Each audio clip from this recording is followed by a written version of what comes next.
Number 1 channel के number 1 show कच्चा चिट्ठा में आप सभी का स्वागत है। आपके साथ मैं हूं सबीना तामंग देशमुख। कच्चा चिट्ठा की शुरुआत आज इजराइल से बहुत ही बड़ी खबर के साथ। हमास ने उत्तरी इजराइल की तरफ 100 रॉकेट से हमला कर दिया। वहीं इजराइल की सरकार और इजराइल की डिफेंस फोर्स के बीच मतभेद नजर आ रहे हैं। एक तरफ इजराइल की सेना गाजा में घुसने की इजाजत मांग रही है, तो दूसरी तरफ बाइडेन के दबाव के चलते अभी तक इजराइल की वॉर कैबिनेट कोई फैसला नहीं ले पाई। वहीं गाजा में अब तक 5000 लोग अपनी जान गंवा चुके हैं। इजराइल की बमबारी ने एक ही दिन में, बस एक ही दिन में 400 से ज्यादा लोगों की जान ले ली।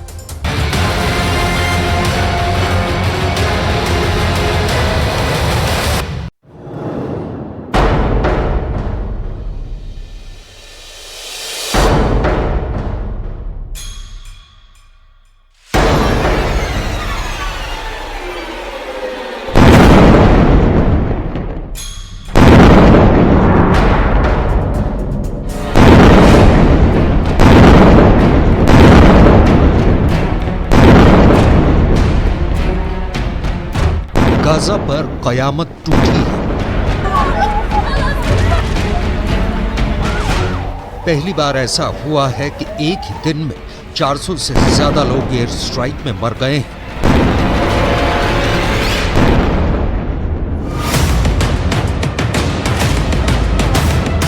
गाजा की गली गली में लाशें बिछी हुई हैं।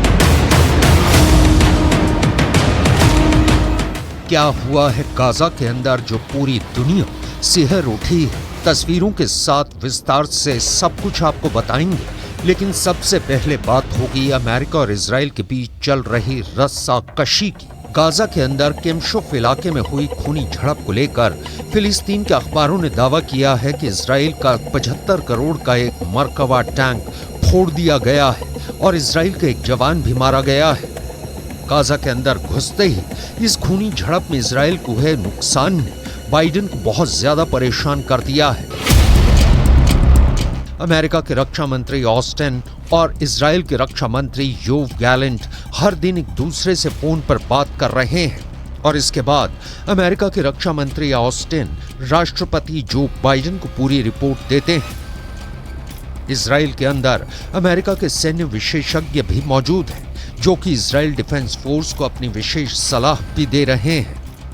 इन सब बातों का जिक्र करते हुए इजराइल की मीडिया में यह खबर छपी है कि सारी परिस्थितियों पर विचार करने के बाद जो बाइडेन ने एक बार फिर इजराइल को सलाह दी है कि वो गाजा में घुसने से पहले पुख्ता तैयारी कर लें। बाइडेन और नेतन्याहू के बीच फोन पर बातचीत भी लगातार जारी है। इजराइल के अंदर कुछ अजीब सी भ्रम की स्थितियां बनी हुई हैं। एक तरफ इजराइल डिफेंस फोर्स के chief of defence staff Herzi Halevi ये कह रहे हैं कि गाजा के अंदर सेना को घुसने की इजाजत दी जाए, क्योंकि हमास को ज्यादा समय नहीं दिया जाना चाहिए। दूसरी तरफ इजराइल की वॉर कैबिनेट, जिसमें प्रधानमंत्री नेतन्याहू और विपक्ष के नेता लैपिड शामिल हैं, शायद अभी भी भ्रम की स्थिति में है, क्योंकि बाइडेन का संकेत है कि अभी गाजा में ग्राउंड ऑपरेशन कुछ समय के लिए स्थगित किया जाए। एक रिपोर्टर ने बाइडेन से इस पर सवाल पूछा तो बाइडेन ने कहा कि वो इस विषय पर इजराइल से बात कर रहे हैं। Are you encouraging the Israelis to delay invasion? दरअसल अमेरिका और फ्रांस जैसे देश चाहते हैं कि पहले बंधकों की रिहाई हो, फिर गाजा के अंदर इजराइल ग्राउंड ऑपरेशन करे। दरअसल अमेरिका में चुनाव होने वाले हैं और बाइडेन चाहते हैं कि डेमोक्रेटिक पार्टी की जीत हो, और अगर बंधकों की रिहाई नहीं हुई तो डेमोक्रेटिक पार्टी को नुकसान हो सकता है। इसीलिए अमेरिका चाहता है कि पहले बंधकों की रिहाई हो, फिर गाजा में ग्राउंड ऑपरेशन। लेकिन इजराइल डिफेंस फोर्स के chief of army staff Herzi Halevi को लगता है कि इस तरह बॉर्डर पर लाखों सैनिकों को असमंजस की स्थिति में खड़ा नहीं रखा जा सकता। इसलिए हर्जी हलेवी ने यहां तक भी कहा है कि गाजा पर कब्जा हम कर लेंगे, हालांकि हमें इसके लिए अपने सैनिकों की कीमत भी चुकानी पड़ेगी। अमेरिका के अखबारों में दावा किया जा रहा है कि बाइडेन गाजा में ग्राउंड ऑपरेशन करने से इजराइल को रोक नहीं रहे हैं, वो सिर्फ कुछ दिन रुकने के लिए अपील कर रहे हैं। दूसरी तरफ फ्रांस के राष्ट्रपति इमैनुअल मैक्रों भी इजराइल का समर्थन करने के लिए तेल अवीव पहुंच गए हैं। मैक्रों ने ईरान के राष्ट्रपति को फोन करके धमकी भी दी थी कि अगर लेबनान के बॉर्डर से हिजबुल्लाह ने युद्ध की गलती की तो इसके लिए ईरान को ही जिम्मेदार माना जाएगा। दरअसल फ्रांस के लोग भी गाजा में बंधक हैं और इसलिए मैक्रों भी अपने देश के अंदर राजनीतिक दबाव झेल रहे हैं।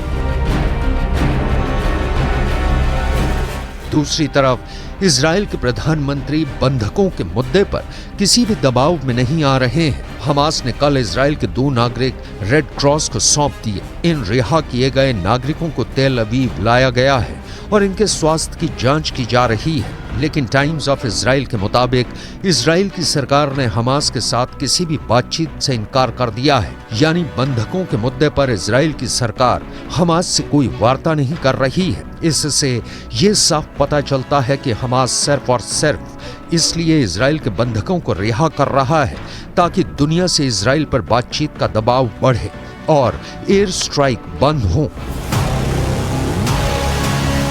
दूसरी तरफ इजराइल हमास से कोई भी बातचीत को तैयार नहीं है। इस वक्त इजराइल के सर पर बदले का खून सवार है। गाजा की हालत फिलहाल ये है कि एक दिन में 400 से ज्यादा लोग पहली बार एयर स्ट्राइक में मारे गए हैं। संयुक्त राष्ट्र का कहना है कि 42% गाजा बर्बाद हो गया है। 1,40,000 इमारतें क्षतिग्रस्त हो गई हैं। यानी यहां पर रहने से पहले मरम्मत जरूरी है। वहीं 15,000 फ्लैट्स पूरी तरह से खत्म हो गए हैं।